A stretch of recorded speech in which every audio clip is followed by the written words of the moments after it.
One Story 42. Os Reis de Israel do Norte, Parte 1, Elias.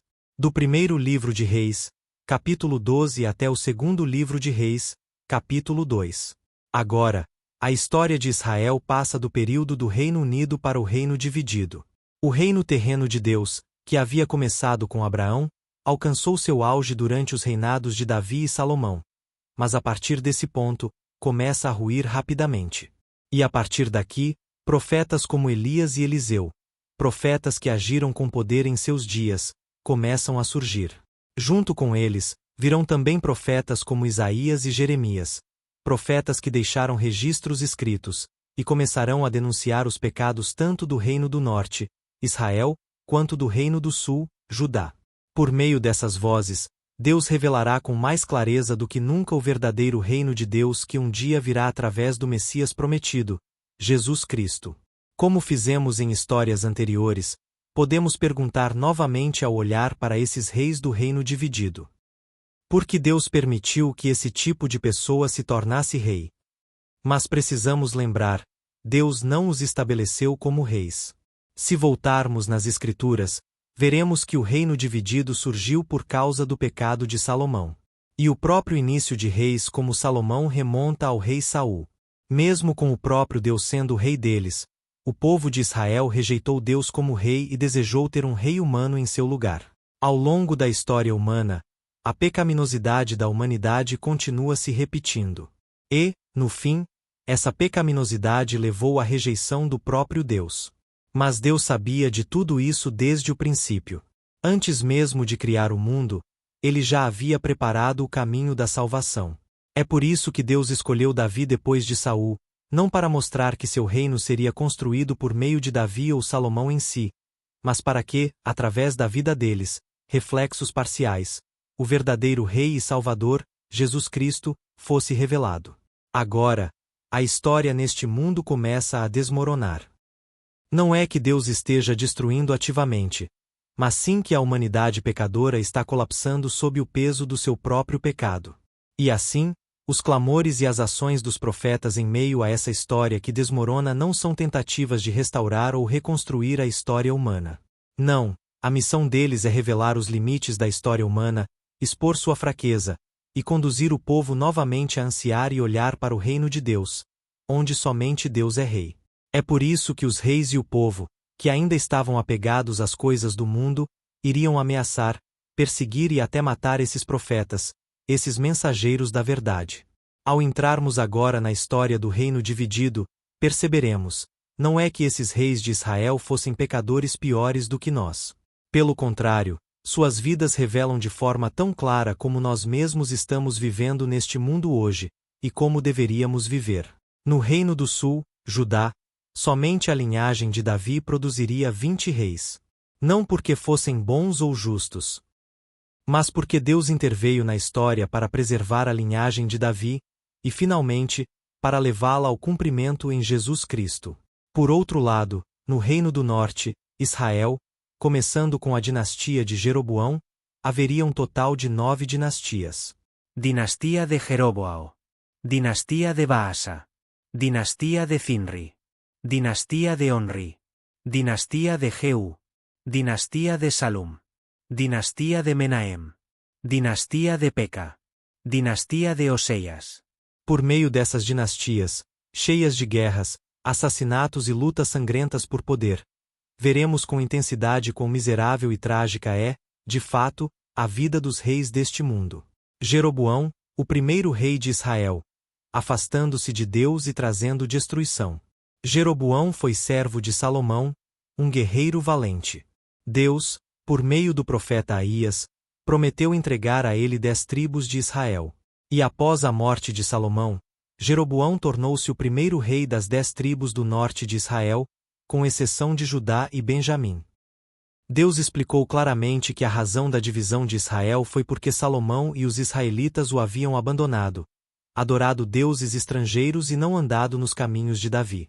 Além disso, Deus disse a Jeroboão: Eu o tomarei, e você reinará sobre tudo o que desejar.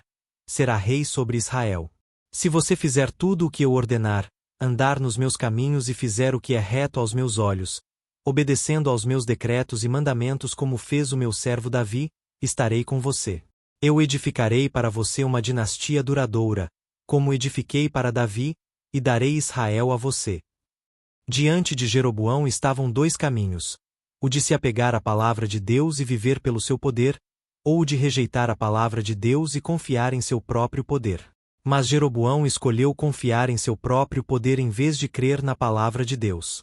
Primeiro, com medo de que o povo voltasse a Roboão em Judá ao oferecer sacrifícios no templo de Jerusalém, ele fez 2 bezerros de ouro e os colocou em Betel e Dan.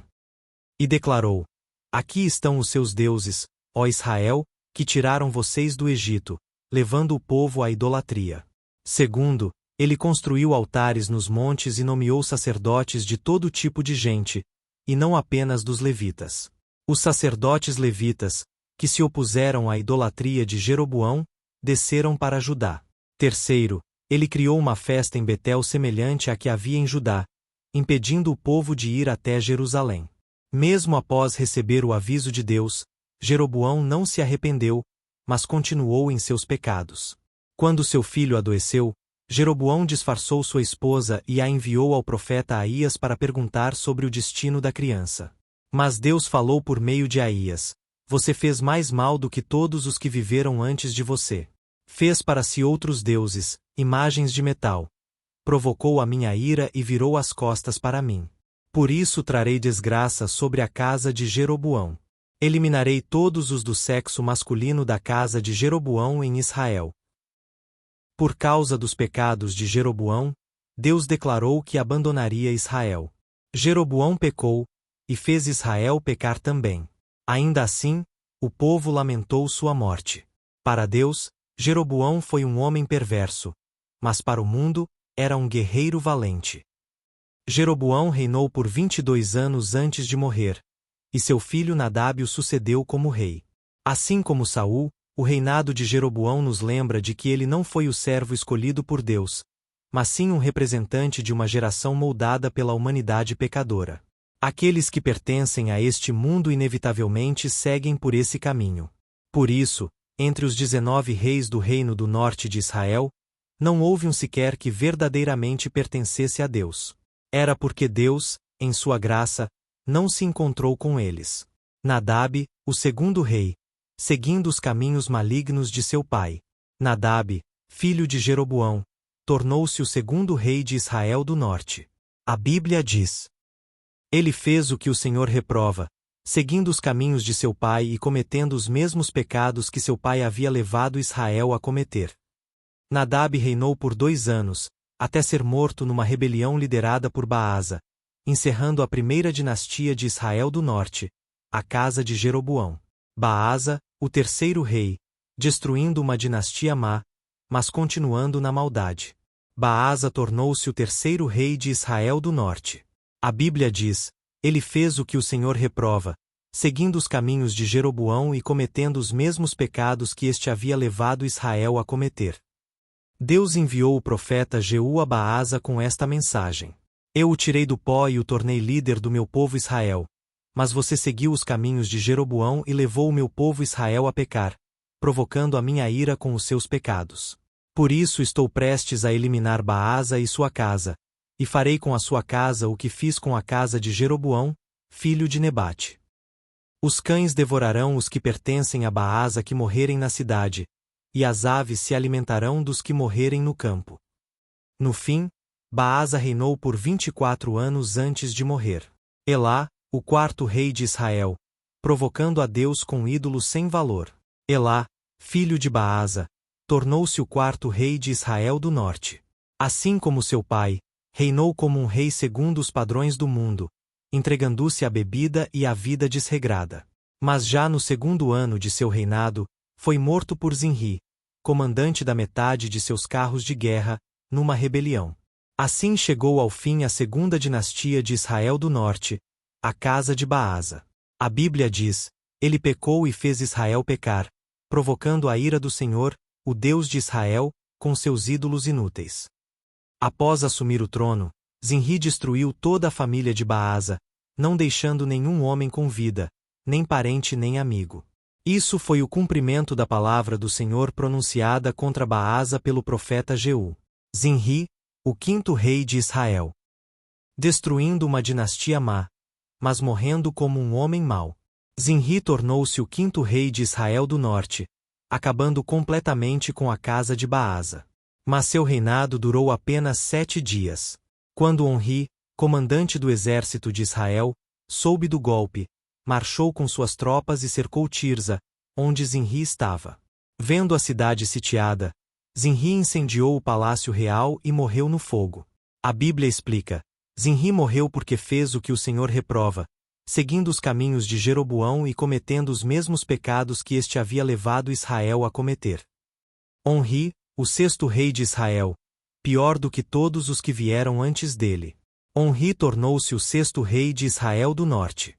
Comprou o monte de Samaria e construiu ali uma cidade, tornando-a a nova capital do reino do norte. Samaria permaneceria como o centro de Israel até sua destruição. A Bíblia diz: Onri fez o que o Senhor reprova e pecou mais do que todos os que vieram antes dele. Seguiu por completo os caminhos de Jeroboão, filho de Nebate, e cometeu os mesmos pecados que ele havia levado Israel a cometer, provocando assim a ira do Senhor, o Deus de Israel, com seus ídolos inúteis. Onri reinou 12 anos antes de morrer. Acabe, o sétimo rei de Israel, ainda mais perverso do que Onri. Acabe, filho de Onri, tornou-se o sétimo rei de Israel do norte. A Bíblia começa sua história dizendo: Acabe, filho de Onri, fez o que o Senhor reprova, mais do que qualquer outro antes dele.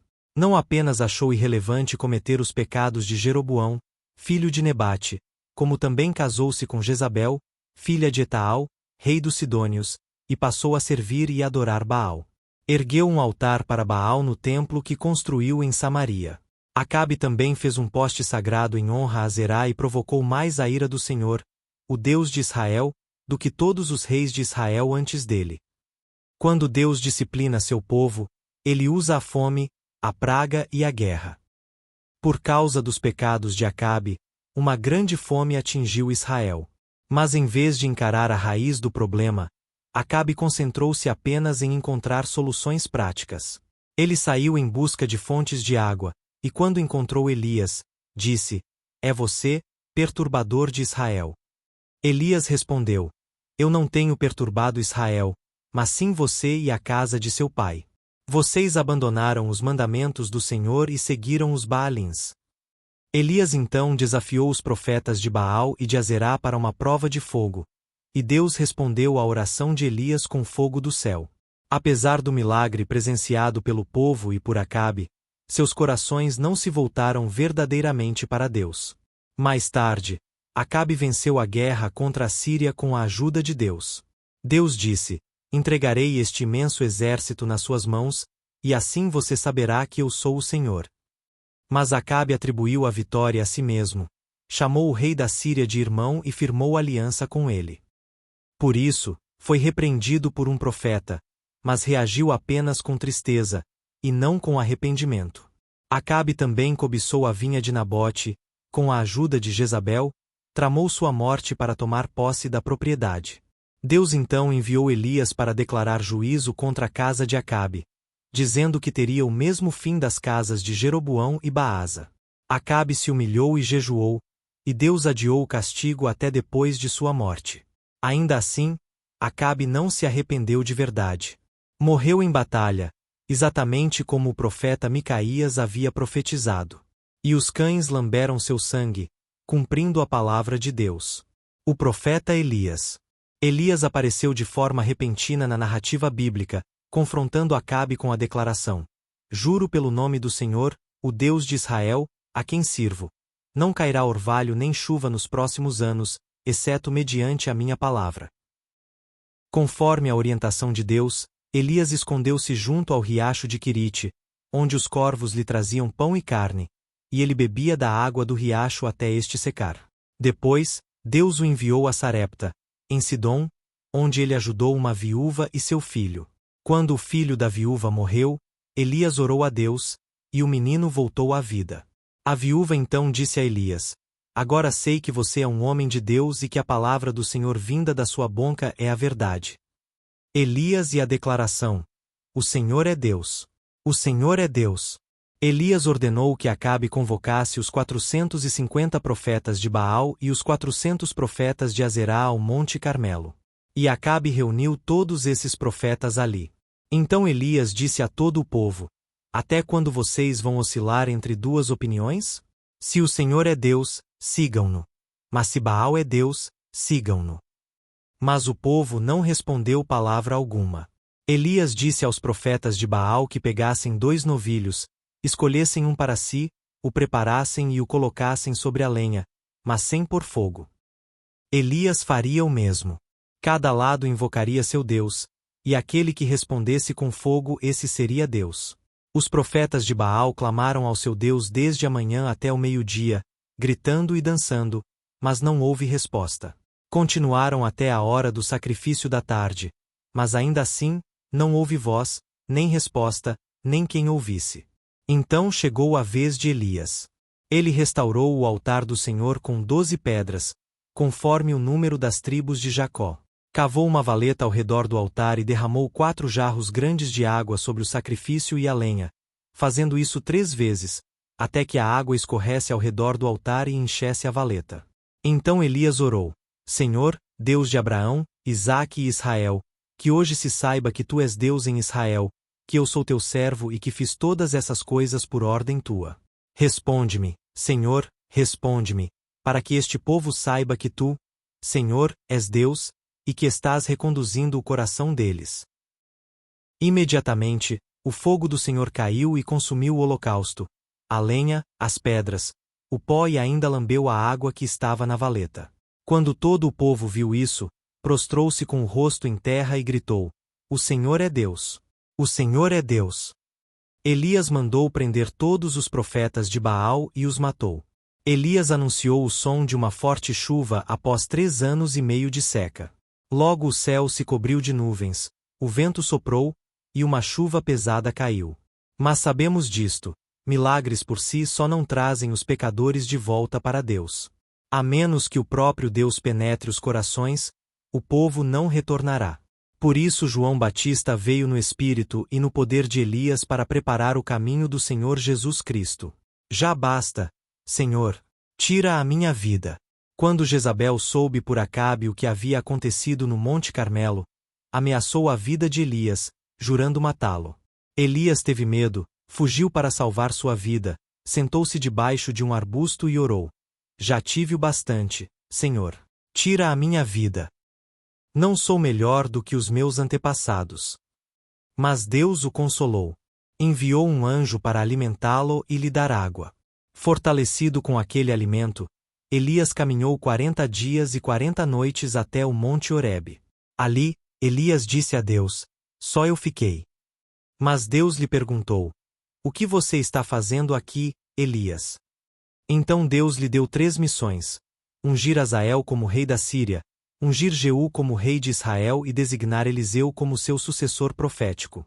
E Deus lembrou Elias de que ele não estava sozinho, pois ainda havia 7.000 em Israel que não se dobraram diante de Baal. Elias chama Eliseu para o ministério profético. Elias encontrou Eliseu e lançou seu manto sobre ele, chamando-o para o ministério profético. Azael e Jeú seriam mais tarde ungidos por meio de Eliseu. Elias é levado ao céu num redemoinho. Sabendo que Deus o levaria ao céu num redemoinho, Elias pediu repetidas vezes que Eliseu ficasse para trás, mas Eliseu insistiu: Juro pelo nome do Senhor e por tua vida, não te deixarei. Eliseu também sabia que Elias seria levado. Finalmente, Elias bateu com seu manto nas águas do Jordão, que se abriram, e ambos atravessaram em terra seca. Elias perguntou a Eliseu o que ele queria antes de ser levado. Eliseu respondeu: Que eu receba por herança a porção dobrada do teu espírito. Enquanto caminhavam e conversavam, surgiu um carro de fogo com cavalos de fogo, que o separou, e Elias subiu ao céu num redemoinho. Eliseu então recebeu porção dobrada do espírito de Elias. O ministério de Elias nunca foi restaurar Israel do norte. Foi confrontar seus pecados, entregar a mensagem de Deus e preparar o caminho para o Messias prometido, Jesus Cristo. Elias não falhou. Ele cumpriu completamente sua missão. E a história do reino de Deus continua. Além dos reinos incompletos e instáveis deste mundo, Deus segue incansável formando seu povo, e sua história prossegue.